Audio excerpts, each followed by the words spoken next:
Everyone नमस्ते रेखा को kitchen में तपाईहरुलाई स्वागत छ। आज चाहिँ म तपाईहरुसँग ब्रेड टोस्ट को रेसिपी शेयर गर्न गइरहेको छु।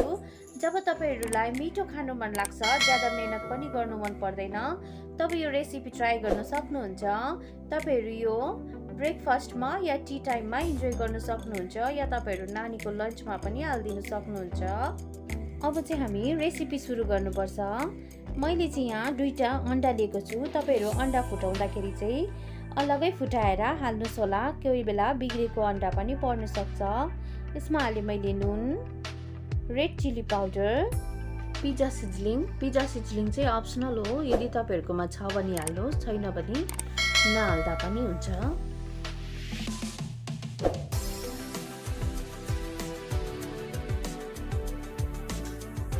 अब चाहिँ हामी ब्रेड डिप गर्नुपर्छ। ब्रेडलाई चाहिँ बेसी डिप गरिरहनु पर्दैन, अलिकति डिप गरेर निकालिहाल्दा हुन्छ।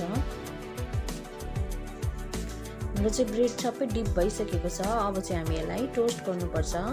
टोस्ट गर्नुको लागि चाहिँ मैले चाहिँ यहाँ कम्ती तेल लगाएको छु।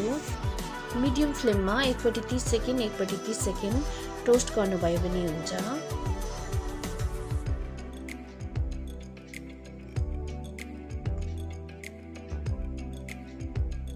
हाम्रो चाहिँ एकपट्टि ब्रेड टोस्ट भइसकेको छ। अब हामी यसलाई फ्लिप गरेर अर्कोपट्टि टोस्ट गर्नुपर्छ। हेर्नुस् त कस्तो मजाको कलर आएको छ।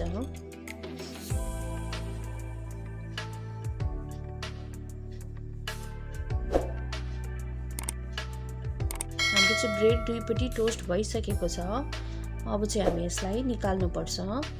तपाईहरुलाई यो ब्रेड टोस्ट को रेसिपी कस्तो लाग्यो प्लिज कमेन्ट गर्नुस् होला। यदि राम्रो लाग्यो भने फ्रेन्ड्स अनि फ्यामिलीहरुसँग शेयर गर्नुस् होला।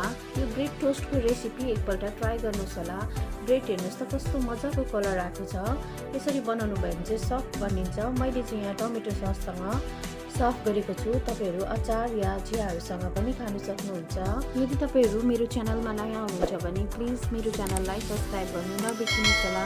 यस्तै मिठो मिठो रेसिपी तपाईहरुसँग लिएर आउने नै छु। तबसम्मको लागि बाइ बाइ, टेक केयर।